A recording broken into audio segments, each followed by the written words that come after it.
50 ওয়াক্ত গেইন করতেছে, লাভ করতেছে। আর যে পড়তেছে না সে 50 ওয়াক্ত তো শেষ করতেছে, আরো শয়তানের কাতারে নিজেকে দাঁড় করাচ্ছে। বলেন নাউজুবিল্লাহ।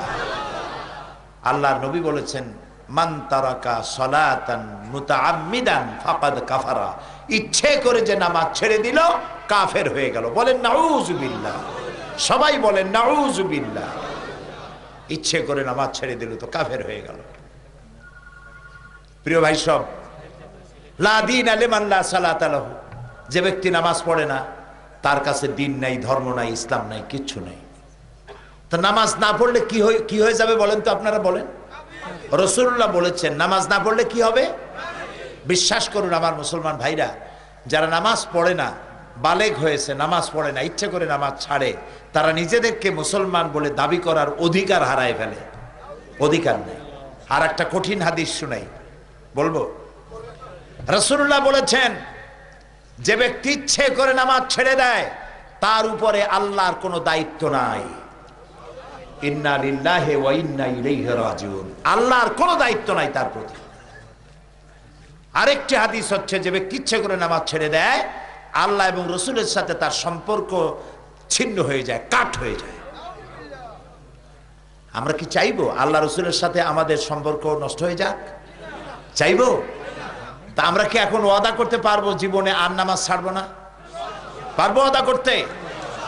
যারা পারবেন শুধুমাত্র তারা, আর যারা পারবেন না তারা নয়। শুধুমাত্র ওই সব লোক হাত উঁচু করবেন যারা ওয়াদা রক্ষা করতে পারবেন। 2 হাত উঁচু করেন, সবাই বলেন, বলেন ইয়া আল্লাহ, তোমার পবিত্র নামে ওয়াদা করি, শপথ করি, কসম করি, যতদিন পর্যন্ত মালাকুল মউত আমার মাথার কাছে না আসতেছে ততদিন পর্যন্ত ফরজ নামাজ, ফরজ রোজা আর ছাড়বো না, আর ছাড়বো না, আর ছাড়বো না। এবার জোরে বলেন ইয়া আল্লাহ, আমার আজকের এই কসম আমার মৃত্যু পর্যন্ত আমাকে পালন করার তৌফিক দাও। আমিন আমিন ইয়া রাব্বাল আলামিন। সকলে হাত নামান, আল্লাহ যেন কবুল করেন। আমরা বলি আমিন, সবাই বলি আমিন। পর্দা করবেন। বাড়িতে যে বিবি আছে, মেয়ে বড় হয়েছে, বোন আছে, আপনার অধীনস্থ যারা আছে, পর্দায় রাখবেন। মদ এবং জুয়া থেকে বাঁচবেন। এখন মদ জুয়ার পরিবর্তে, মদের পরিবর্তে আমাদের দেশে ফ্যান্সি ডিল আসছে। এই বৈরাগী বাজার, বিয়ানী বাজার টাজার এইসব জায়গায় আসে নাই মনে হয়, আসছে, সব জায়গায় আইছে। এখন খিতা খরবায় চতুর্দিকে ফ্যান্সি ডিল, মদ আসিয়া ঢুকে পড়ছে। এখন করবেন কি? উপায় কি? উপায় হলো, এগুলো বুড়ো মানুষে খায় না। বুড়ো মানুষে খায় খুব কম, খায় না বললেই চলে। এগুলি যুবকরাই বেশি খায়। এই যুবকদেরকে ফিরাইতে হবে। ড্রাগ এডিক্টেড হওয়া, মদ খাওয়া হারাম। যুবকেরা ভালো করে শোনো, আমি বিশ্বাস করি, মনে করি বৈরাগী বাজারের যুবকেরা খুব ভালো। বলেন আলহামদুলিল্লাহ। খারাপ ছেলেদের সাথে বন্ধুত্ব করবে না। কারণ হলো সৎসঙ্গে আমরা স্বর্গে না যাই, আমরা বলি সৎসঙ্গে জান্নাত বাস। সৎসঙ্গে জান্নাত বাস, আর অসৎসঙ্গে শুধু সর্বনাশ না, সাড়ে সর্বনাশ। বন্ধু যেন খারাপ না হয় যুবকেরা। তোমার বন্ধু যদি সিনেমা খোর হয়, মদ খোর হয়, জুয়ারি হয়, তোমারে একদিন না একদিন জুয়া খেলায়, মদের আড্ডায়, জেনার আড্ডায় ঢুকাইয়া ছাড়বেই। আর তোমার বন্ধু যদি নামাজি হয়, আজ হোক কাল হোক, হাতে ধরে হোক পায়ে ধরিয়ে হোক, তোমার একদিন মসজিদে ঢুকাবেই। সুবহানাল্লাহ, সুবহানাল্লাহ। এই জন্য বন্ধু বানাইতে ভুল করবে না যুবকেরা। ভালো ভালো ছেলেদের সাথে বন্ধুত্ব করবে। আজকে বলবে যে দেখো একটু ফেন্সি ডিল খাইলে কি হয়, মাপসায় নেবে আল্লাহর কাছে, পরে একটু টেস্ট করে দেখো, ভালো ঘুম হবে। নিজের রাজা রাজা, নায়ক নায়ক, জি, একটা জ্যাকসন জ্যাকসন ভাব হবে। খাইয়া দেখো, 2 ফুটা খাও, একদিন খালি কি হবে? শয়তানে কিন্তু এরকম বলে। ওই যেমন ডায়াবেটিস রোগীদের সামনে রসগোল্লা দিয়ে কয় হুজুর একটু খান, একদিন খাইলে কি হবে? তো রসগোল্লাটা খাইলো, তারপরে যখন চা আনে কয় যে আমি ডায়াবেটিস রুগী, এই চায়ের মধ্যে চিনি দিয়ে না, খাইছি কিন্তু রসগোল্লা। শয়তান এই বুদ্ধি কত আয়, ওর সাথে পারবেন না তো, এর সাথে পারবেন না বুদ্ধি করিয়া। সেই জন্য আল্লাহর কাছে সাহায্য চাইতে হবে। আউযু বিল্লাহি মিনাশ শাইতানির রাজিম। যুবকেরা,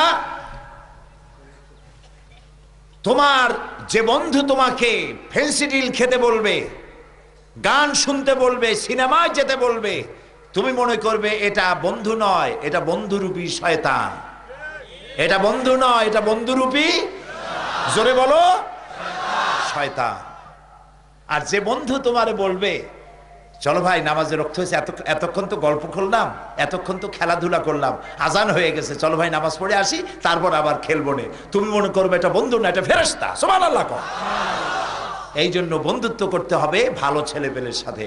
আর মুরব্বীদের বলবো, গভর্নমেন্টের আইন আছে, সবাইকে থাকতে বলছি, ফ্যান্সিডিল, জুয়া, মদ এগুলি নিষিদ্ধ। এগুলি কোথাও যদি কেউ খায় দেখতে পারেন, পুলিশে ধরিয়ে দেবেন, পুলিশে আচ্ছা তরে মেহমানদারি করে দেবে থানায় নিয়ে। পারবেন ধরাই দিতে? আপনার নিজের ছেলেও যদি। আর আমাদের বাংলাদেশ আলহামদুলিল্লাহ পৃথিবীর অন্যতম ভালো দেশ, আলহামদুলিল্লাহ কর। এখানে এমন বাপও আছে নিজের মদখোর, ফেন্সিডিল খোর ছেলেকে পুলিশের হাতে উঠাই দিয়েছে, সন্ত্রাসী ছেলেকে ধরে পুলিশের হাতে উঠাই দিয়েছে, এরকম বাপ মা আছে, আলহামদুলিল্লাহ কর, আলহামদুলিল্লাহ কর। নারায়ণগঞ্জের একটা সন্ত্রাসীকে মেরেছে র্যাব। র্যাবের নাম শুনলেও এখন লুজ মোশন শুরু হয়ে যায় সন্ত্রাসীদের। এত বড় মারাত্মক সন্ত্রাসী, আমি তো চিন্তাও করতে পারি না যে অন্তত মায় না কান্দতে পারে। সেই লোকটার নাম আমার মনে নাই, টেলিভিশনে ছবি দেখছি, যারে মারা হলো ওর নাম জানি কি। সেইটার লাশের কাছে গিয়ে তার মা থুতু ফেলেছে, তার বউতে তার ছেলেরা লাশের উপরে থুতু ফেলেছে, এবং তারা বলেছে যে শয়তান মরেছে, র্যাবের হায়াত দারাজ করুক আল্লাহ, এ শয়তান মরছে, ভালো করছে, শয়তানরে মারছে। প্রিয় ভাই সব, যুবকেরা এই রকমের জীবন যাপন করে লাভ কি? যে গ্রামের লোকেরা তোমারে দেখলে ভয় পায়, মেয়েগুলি কলিজা ধরফর করতে থাকে, আল্লাহ ওই মন্টুর সাথে যেন দেখা না হয় রাস্তায়। এই নামগুলিও কিন্তু আজকাল খুব খারাপ রাখতেছে। আমি কি ঠিক বলছি কিনা? মুসলমান ছেলের নাম রাখে মন্টু, বল্টু, সেন্টু, আকাশ, বাতাস, অক্সিজেন। কন এগুলি একটা নাম হইল? আপনি নিজেই সর্বনাশ করছেন। এই নামের ছেলে মেয়ে জীবনেও ভালো হবে না, লিখে রাখেন ডায়েরিতে। আপনি নাম যদি খারাপ রাখছেন, এ ছেলে জিন্দিগিতে ভালো হবে না। আপনি কি শুনেছেন কোথাও এই যে এত মাজার আছে না বাংলাদেশে, কত মাজার আছে না, কোন জায়গায় দেখছেন